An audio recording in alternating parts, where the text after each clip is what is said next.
Polynomial दिया हुआ है, एक दिया हुआ है पी ऑफ एक्स।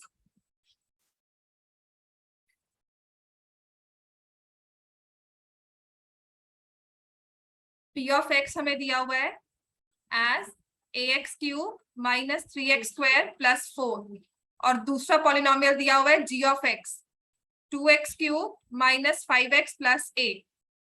इनको डिवाइड कर रहे हैं x minus 2 and x minus 3 respectively. ठीक है, तो इस वाले को किससे डिवाइड किया, x माइनस 2,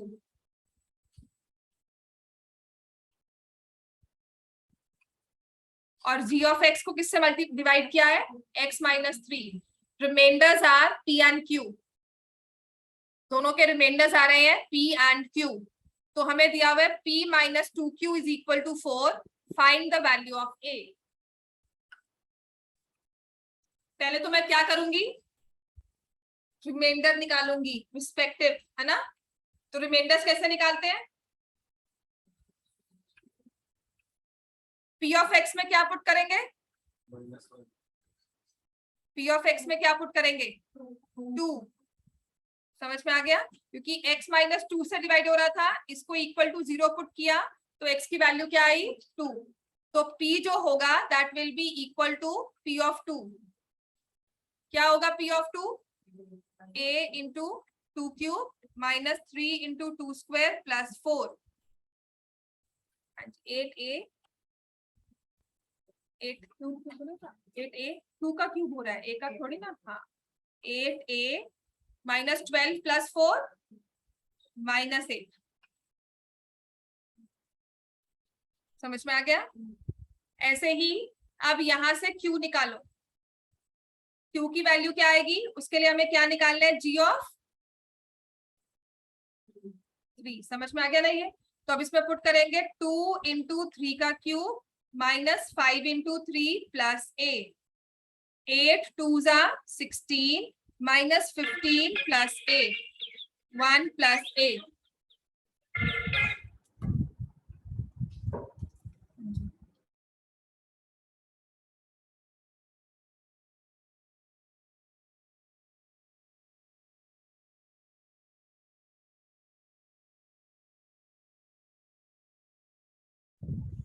ठीक है, तो आपके पास p की वैल्यू आ गई और q की वैल्यू आ गई। नेक्स्ट आपको दे रहा है कि इफ p माइनस 2q, यही दिया हुआ ना relation, p minus 2q is equal to 4। तो इसको अब मैं कैसे यूज करूंगी, आपके पास ये p की वैल्यू आ गई और ये q की वैल्यू, और कहा है p minus 2q is equal to 4। तो क्या करना है, p की जगह क्या पुट करना है,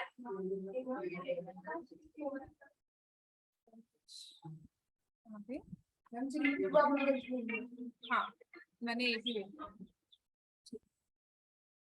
हाँ जी हाँ जी हाँ जी बोलिए।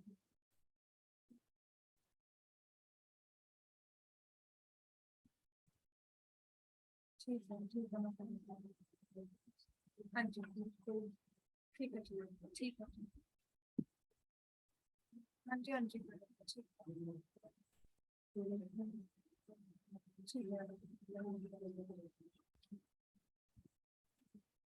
अच्छा एक बात बताओ बच्चों, आपने एक्टिवा अब किसी के घर के आगे क्यों पार्क किया।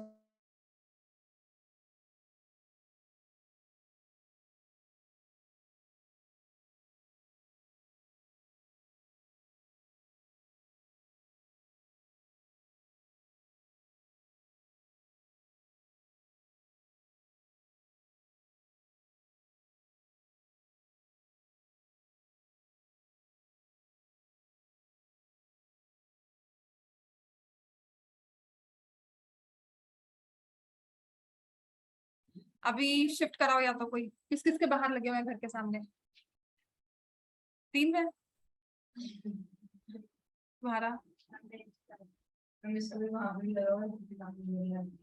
चलो p is equal to 8a minus 8, आज दोनों काज बाई चांस घर पे थी ना, इसीलिए आपको जगह नहीं मिली। 39 plus a is equal to 4। तो 8a माइनस a माइनस हो जाएगा 78। ठीक है, minus 78 minus 2a is equal to 4। तो 6a minus 86। Is equal to 4, तो 6a is equal to 90। a की वैल्यू क्या आ गई?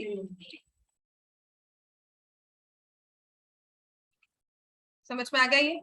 इस वर्कशीट को घर पे जाके जब आप सॉल्व कर रहे हो, इसको घर जाके दोबारा से बिना देखे सॉल्व करना है, ठीक है? नेक्स्ट हमारे पास है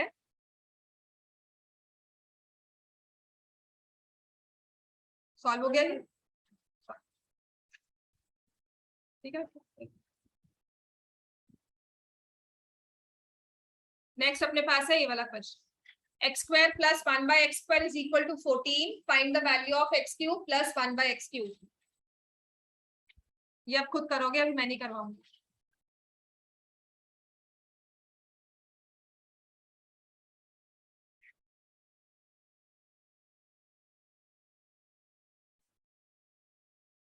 x square plus 1 by x square is equal to 14, find the value of x cube plus 1 by x cube. आपके पेपर में एक ऐसा क्वेश्चन जरूर होगा ही होगा जिसमें आपको x square plus 1 by x square दिया हुआ है, आपको एक्स क्यूब निकालना है, x square minus 1 by x square निकालना है। तो इस क्वेश्चन को हम कैसे स्टार्ट करते हैं? ठीक है, तो इन क्वेश्चन में मैंने आपको बताया था कि जब ये मुझे दिया हुआ है और क्यूब निकालना है, इनमें एक ही कॉमन है, वो क्या होगा? X plus 1 by x. और अगर स्क्वायर दिया हुआ है तो मैं x प्लस 1 बाई एक्स का होल स्क्वायर का फॉर्मूला लगाऊंगी, ठीक है ना? क्या हो जाएगा? X square plus 1 by x square plus 2x into 1 by x. Solve करो। तो मैंने आपको स्टार्टिंग बता दिया, इसके बाद मुझे बताओ क्या करना है। इसके प्लस की वैल्यू ले लो, टेक ओनली पॉजिटिव स्क्वायर।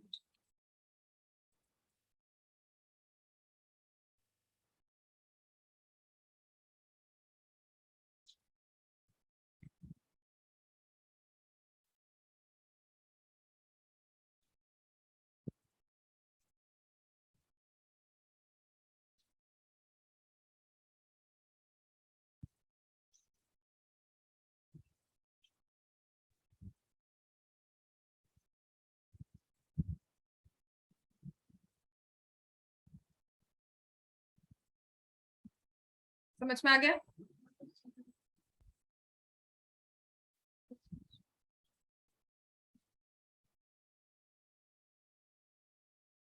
समझ में आ गया हमें ये? तो x प्लस 1 बाई एक्स की वैल्यू कितनी आई है? इसमें कितनी आ रही है? 4। अब हम क्या करेंगे? x plus 1 by x equal to 4 आ गया, तो इसके बाद हम क्या करेंगे? आप क्यूबिंग बोथ साइड्स। अब मुझे क्यूब का फॉर्मूला बताओ। x plus 1 by x is equal to 4। आप कह रहे हो cubing both sides, x plus 1 by x का whole cube is equal to 4 का होल क्यूब। तो क्या हो जाएगा? X cube plus 1 by x cube 3 into x into 1 by x, x plus 1 by x is equal to 64। A cube plus b cube plus 3ab into a plus b। X plus 1 by x किसके equal लिया हमने? 4। 3 4 जा 12, minus करेंगे वहां पर जाके,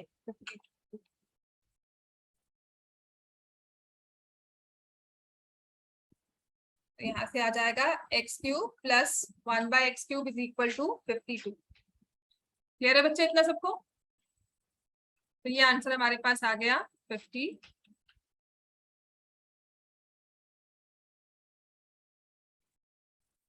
plus minus यहाँ पे मैंने पॉजिटिव वैसे दिया होता है, पॉजिटिव स्क्वायर रूट लेना है। समझ में आ गया सबको ये? नेक्स्ट हमारे पास है, हो गया बच्चे 11th क्वेश्चन, फैक्टराइज करो इसको।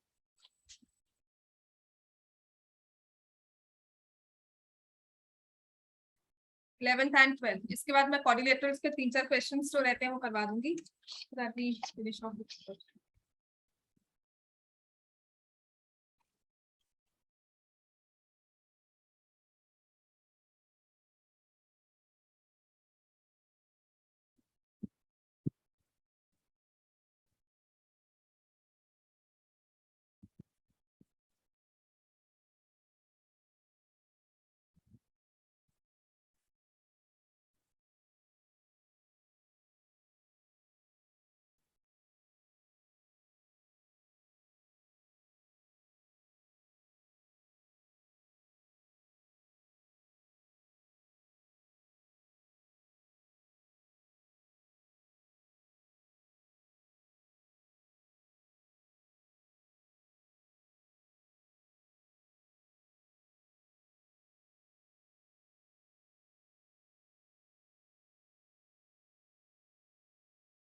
Minus b cube. ठीक है, मैं तो ये फॉर्मूला लगा लूं, या फिर I can open this also. अगर आपको लगता है कि मुझे ए क्यूब माइनस बी क्यूब नहीं समझ में आ रहा, तो मैं इस वाले नंबर को, इस वाली टर्म को ए माइनस बी होल क्यूब को ओपन कर सकती हूँ, राइट। लेकिन बेटर वे यही होगा कि हमने a cube minus b cube लगाया है। Better way will be a cube minus b cube, जिसे मैं लिख रही हूँ 3x का whole cube minus 3x minus y का whole cube. A cube minus b cube का फॉर्मूला क्या होता है? A minus b into a square plus a b plus b square. तो इसको मैंने लिखा है 3x minus 3x plus y, sign change होगा क्योंकि आगे माइनस था, और ब्रैकेट्स में आ जाएगा 3x का whole square plus 3x into 3x minus y plus 3x minus y का होल स्क्वायर। समझ में आ गया? कोई कंफ्यूजन है यहाँ पर तो आप बता सकते हो। तो यहाँ पे आंसर आ गया y into 9x square plus 9x square minus 3xy। यहाँ पर भी इसको ओपन कर लो, plus 9x square plus y square minus 9x minus 6xy। समझ में आ गया? ओपन करना जरूरी है because we need to see कि कुछ और कॉमन आ सकता है कि नहीं। सो नाउ दिस बिकम्स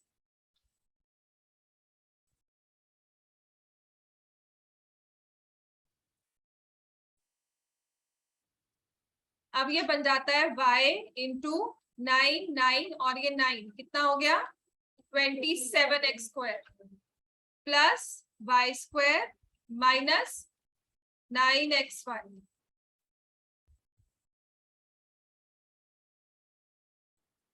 ठीक है, तो आपने इसको फैक्टराइज्ड फॉर्म में लिख लिया। ये सिंप्लीफाइड वर्जन है, इससे फर्दर फैक्टराइज नहीं हो पाएगा। ठीक है, आप थ्रू आउट कुछ कॉमन नहीं ले सकते, आप ग्रुपिंग नहीं कर पाओगे, या a plus b whole square a minus b whole square नहीं बन रहा है। इतना क्लियर हो गया? नेक्स्ट आ जाओ। नेक्स्ट है आपके पास x raise to power 4 minus 3x square plus 2।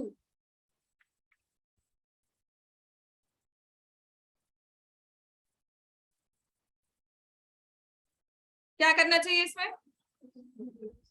Splitting of middle term. अगर x की पावर 4 समझ में नहीं आती है तो हम क्या करेंगे, x स्क्वायर को क्या लेंगे a, तो x रेज टू पावर 4 क्या हो गया a स्क्वायर। तो ये जो हमारा पूरा क्वेश्चन है चेंज होके हो जाता है a square minus 3a plus 2। इतना क्लियर हो गया? a square minus 3a plus 2। अब इसको फैक्टराइज किया तो क्या होगा, a square minus 2a minus a plus 2, a into a minus 2 minus 1 into a।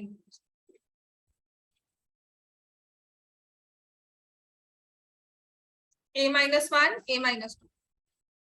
समझ में आ गया इतना सबको? कोई कंफ्यूजन यहाँ तक? राइट। अब इसके बाद यहाँ तक छोड़ देंगे। क्या करना है हमें, a की जगह x स्क्वायर, तो ये बन जाएगा x square minus 1 x square minus 2। Factorise होगा फर्दर,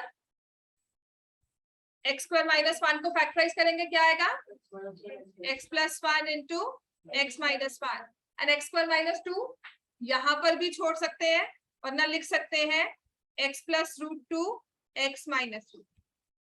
अगर ये प्लस में होता तब कुछ नहीं कर सकते थे, जहां माइनस में आ गया आप 2 भी छोड़ सकते हो बिकॉज स्क्वायर रूट में यूजुअली फैक्टराइज नहीं करते।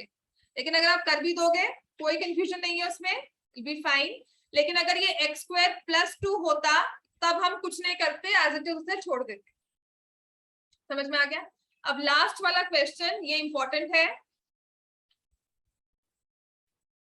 a square minus b square का whole cube, b square minus c square का whole cube and c square minus a square का होल क्यूब।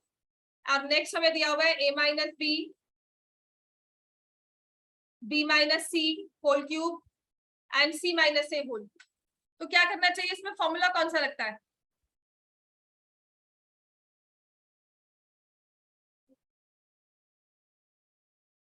होल क्यूब में कोई फॉर्मूला नहीं है, सिर्फ इकलौता एक फॉर्मूला है, वो क्या है? A cube plus b cube plus c cube minus 3abc is equal to a plus b plus c into a square b square c square minus a b minus b c minus a c. याद आया? आपके पास 3 terms के cube में ये question ना as it is इस बार जरूर आएगा, क्योंकि पिछले 2 साल से डिलीटेड था टॉपिक। पिछले 2 साल से ना आपकी क्लास 9 में से ये टॉपिक डिलीटेड था चैप्टर में से कि ये नहीं करवाना।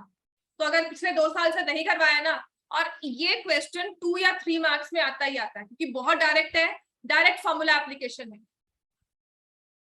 ठीक है, तो इसमें ना एक कंडीशन होती है, a plus b plus c किसके इक्वल है? 0। तो a cube plus b cube plus c cube किसके इक्वल हो जाएगा? 3abc। समझ में आ गया? a cube b cube c cube will be equal to 3abc। अब यहाँ पर देखो, ये टर्म जो है क्यूब के अंदर वाली टर्म, और दूसरे क्यूब के अंदर वाली टर्म, और तीसरे वाली term, a cube minus b cube plus b cube minus c cube plus c cube minus a cube, ये सब आपस में क्या मिला रही है? 0। इसका मतलब जो ऊपर वाली टर्म है ये फैक्टराइज होकर बन जाती है 3a square minus b square, b square minus c square, c square minus a square, और नीचे भी क्या आ जाएगा? 3। सिमिलरली ये 3 टर्म्स भी ऐड होकर क्या बन रही है? 0। तो क्या बन जाएगा? 3a minus b, b minus c, c minus a. आप बस ये वाला फॉर्मूला लिखोगे, that we know a cube plus b cube plus c cube is equal to 3abc when a plus b plus c is 0। मतलब ये 2 lines लिखनी है हमने, जैसे मर्जी लिख लो। if a plus b plus c is equal to 0, या if x plus y plus z equals to 0, then x cube plus y cube plus z cube is equal to 3xyz। ये 2 lines लिखनी है formula की, और दोनों को ही आपने numerator को भी और डिनोमिनेटर को भी सॉल्व कर लेना है।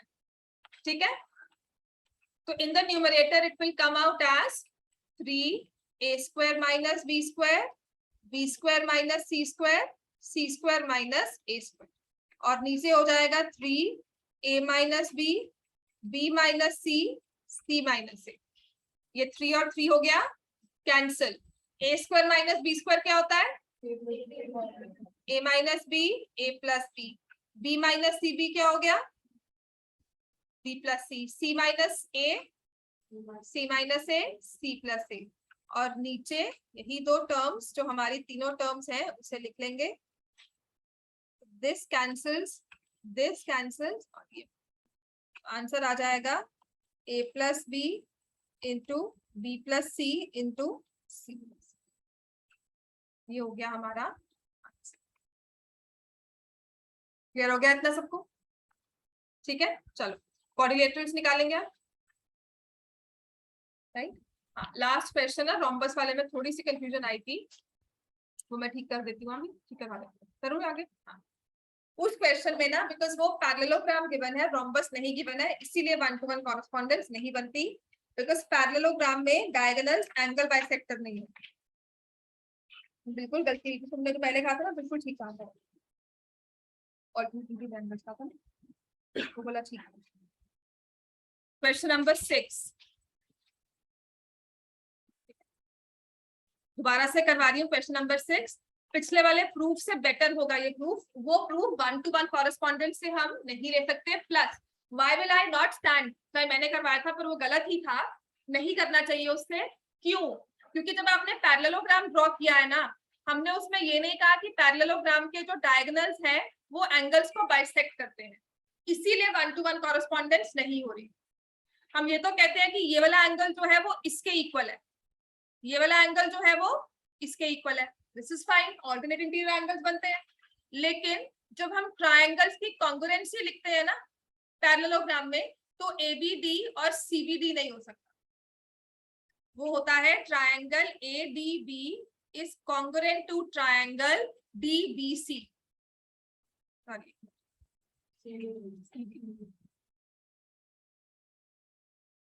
CD क्लियर हो गया। तो इसीलिए जब हम रोम्बस की वजह से प्रूव कर रहे थे, चाहे हमें ये एंगल्स इक्वल गिवन है, बट हम उसे मान तो पहले रहे हैं पैरेललोग्राम ही, 1 to 1 कॉरेस्पॉन्डेंस कभी भी नहीं आएगा एंगल्स के हिसाब से, because every angle every parallelogram will not bisect the angle, diagonal of every parallelogram does not bisect. तो इसमें हम क्या करेंगे, क्वेश्चन नंबर 6 दोबारा लिख लो। आपको ऐसे एक पैरेललोग्राम दिया हुआ है और उसमें कहा है कि जो डायगोनल है ना वो एंगल को बाइसेक्ट कर रहा है, तो प्रूव करो कि इस पैरेललोग्राम में वो दूसरे वाले डायगोनल को भी बाइसेक्ट करेगा। ABCD, AC bisects angle A. To prove it bisects angle C as well. तो मैं क्या कर रही हूँ, एंगल 1, एंगल 2, एंगल 3, एंगल 4 ये ले लिया, बार बार नेम लिखने से बच जाएंगे। ठीक है, पहले मैंने लिया है CD, प्रूफ लिख पा रही हूँ, गिवन तो हमने लिखा ही हुआ है। CD is parallel to AB and AC is transversal. कौन से एंगल्स लेंगे इनके साथ, अगर CD और AB को मैंने पैरेलल लिया है?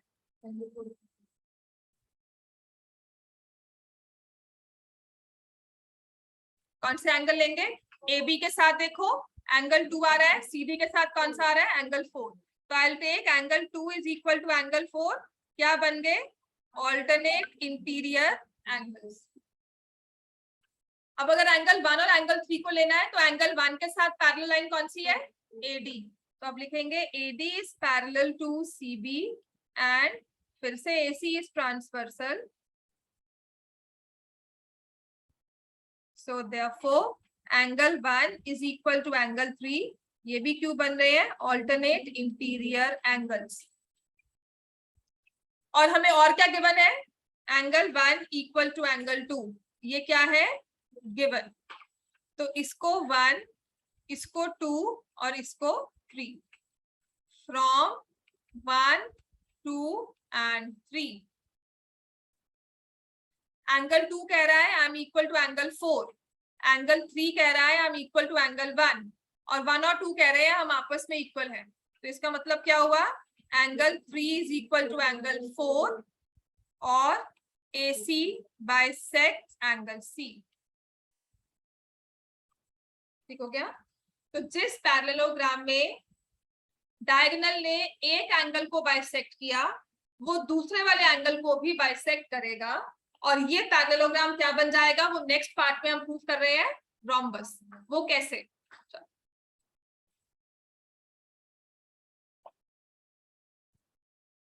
क्लियर हो गया, इतना लिख लिया हमने। अब नेक्स्ट हमें प्रूव करना है ABCD इज अ रोम्बस। अब इन तीनों स्टेटमेंट से ही कैन आई से एंगल 1 और एंगल 4 इक्वल होंगे? इन तीनों स्टेटमेंट से एंगल 3 और एंगल 4 इक्वल है। कैन आई से एंगल 1 इक्वल्स टू एंगल 4? तो I say also angle 1 equal to angle 4। इसमें लिख लो फ्रॉम 1, 2 एंड 3। मैंने 1 और 4 को ही क्यों लिया, 1 और 3 को या 2 और 4 को क्यों नहीं रहने दिया? क्योंकि 1 और 4 आपस में क्या हो रहे हैं, एक ट्रायंगल का पार्ट बन रहे हैं। कौन से ट्रायंगल में आ रहे हैं, ABC। ADC ट्रायंगल देखो, B और C को भूल जाओ, AB और BC को भूल जाओ, ट्रायंगल ADC में 2 एंगल्स इक्वल आ गए। तो इसका मतलब क्या हुआ, AD इक्वल्स टू CD। कौन सा ट्रायंगल हो गया, आइसोसेलेस ट्रायंगल। तो हम लिखेंगे in triangle ADC angle 1 equal to angle 4। ये ना 2 और 3 लेकर भी कर सकते थे, ये आपकी मर्जी है आपको कि मैं 2 और 3 लेकर करूं, हाँ वो भी ठीक है, लेकिन 1 और 2 नहीं ले सकते, 3 और 4 नहीं ले सकते। जो एक ट्रायंगल का पार्ट होंगे वही लेंगे हम। ठीक है आदित्य, समझ में आ गया? तो angle 1 equals to angle 4, therefore AD is equal to CD। हम क्या लिखेंगे, आइसोसेलेस ट्रायंगल प्रॉपर्टी। और ABCD वैसे क्या था, ABCD क्या था, पैरेललोग्राम। तो जिस पैरेललोग्राम की एडजेसेंट साइड्स इक्वल हो उसे हम क्या कहते हैं, rhombus। ठीक है ना, बस इतना आप लिखेंगे। अब parallelogram with adjacent side equal, अब parallelogram with adjacent sides equal is a rhombus. Therefore, ABCD is a rhombus.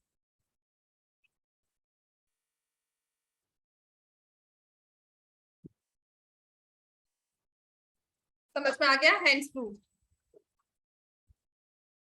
अब क्वेश्चन नंबर 7 इसी का कन्वर्स है, जो 6th में प्रूव करना था क्वेश्चन 7 में गिवन है। ठीक है,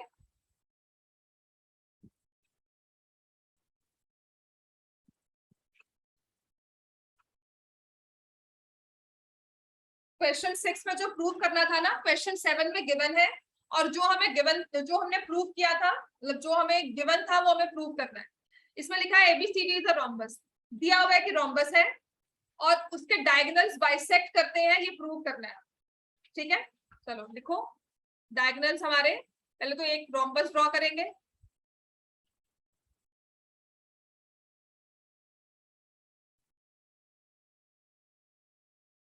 ABCD is a rhombus. Show that diagonal AC bisects angle A as well as angle C, and BD bisects angle D as well as angle B.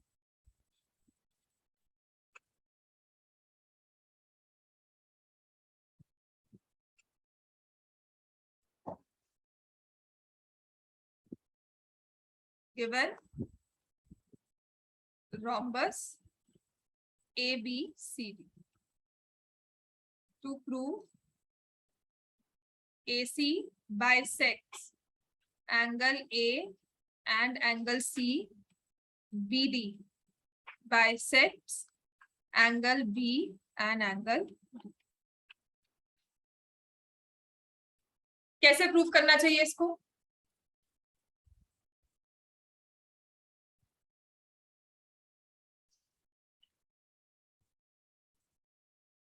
हाँ, एडजेसेंट साइड्स इक्वल होती है।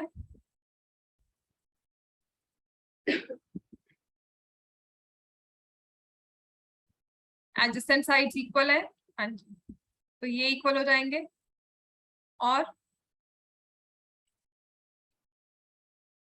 है ना, ऐसे सिमिलरली लोगे 3 इक्वल टू एंगल 4, फिर ले लेंगे 2 और 3 आपस में इक्वल है, 1 और 4 आपस में इक्वल है।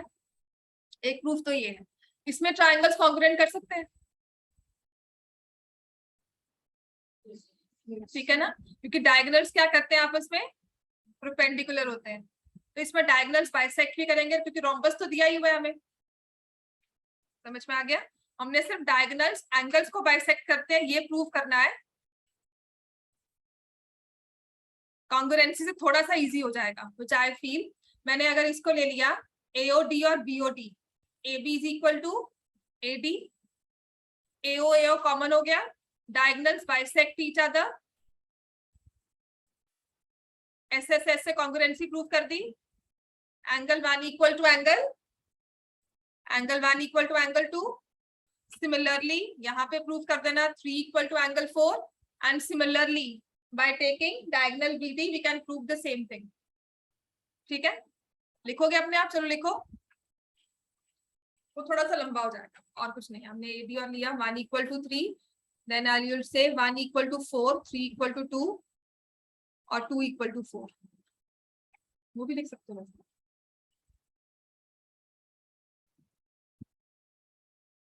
कौन सा वाला लिखवाऊं, ट्रायंगल्स वाला कि ट्रायंगल्स वाला?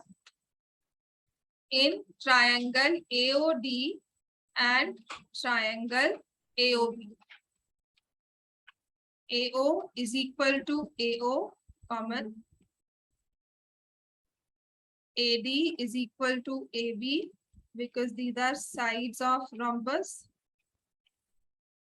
given, and OD is equal to OB because diagonals bisect each other.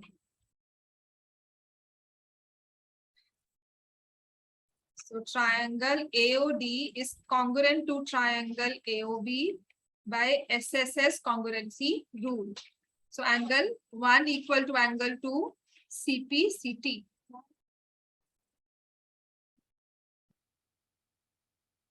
BAB, हाँ वो भी ले सकते हो. हाफ इक्वल ट्राइंगल इक्वल है तो ये इक्वल हो गया, ये भी इक्वल हो गया, डायरेक्टली प्रूव कर दिया, वो भी कर सकते हैं. ठीक है, इसको देखो कि सारी साइड्स इक्वल आ गई, AD और AB, और यहाँ से हमारे पास CD और BC को भी इक्वल हो गया. ठीक हो गया. तो सिमिलरली वी कैन प्रूव, जब 1 = 2 लिख दिया तो will say AC bisects angle A. Similarly, angle 3 = angle 4 और AC bisects angle C. ठीक हो गया है ना.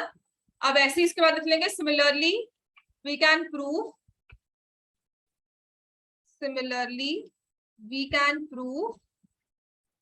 BD bisects angle B as well as angle B.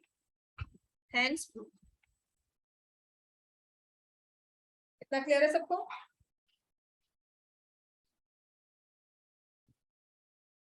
Question number 8.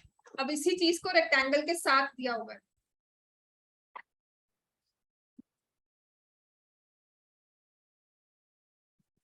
Question number 8 की फिगर बना लो. अभी 1 मिनट लगेगा और फिर आपके ना प्रॉपर्टीज वाले क्वेश्चन खत्म हो जाएंगे.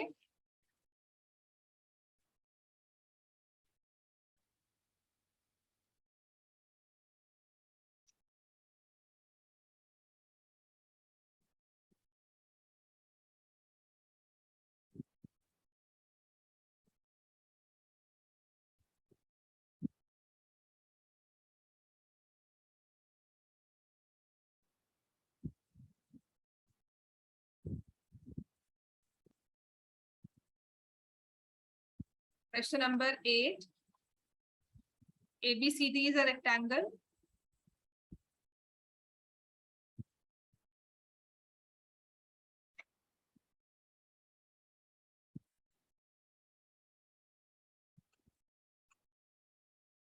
Given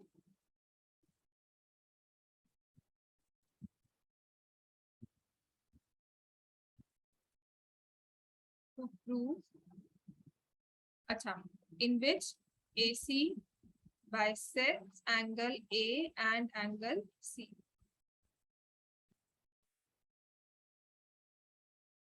वही सेम प्रूफ है जो हमने पहले पैरेललोग्राम में किया था. Angle 1, angle 2, angle 3, angle 4. To prove ABCD is a square, और सेकंड पार्ट दिया हुआ है BD bisects angle B as well as angle B.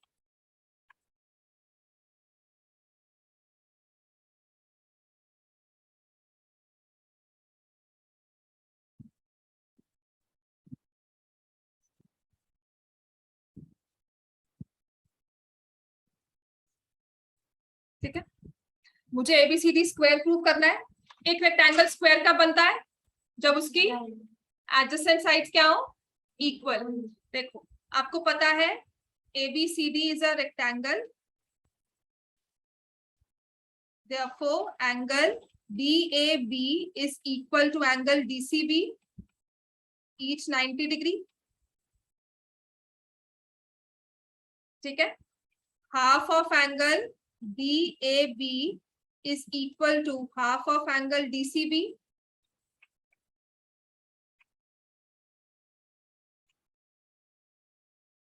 Half of angle DAB क्या हो जाएगा, angle 1, and half of angle DCB क्या हो जाएगा, एंगल 3. ठीक है, ये गिवन है AC bisects angle A and C, तो यहां से आ जाएगा angle 1 equal to angle 3. Angle 1 angle 3 लेने का फायदा क्या है, हाँ, in triangle ACD angle 1 equal to angle 3, therefore by isosceles triangle property AD is equal to CD or ABCD is a AB equals to AB, AD equals to CD. अब क्या लिखेंगे? A rectangle with adjacent sides equal is a square. Therefore, ABCD is a second part इसका लिखना है, जो BD है वो भी बाइसेक्ट करता है। ठीक है, ये कल करवा दूंगी। जाओ।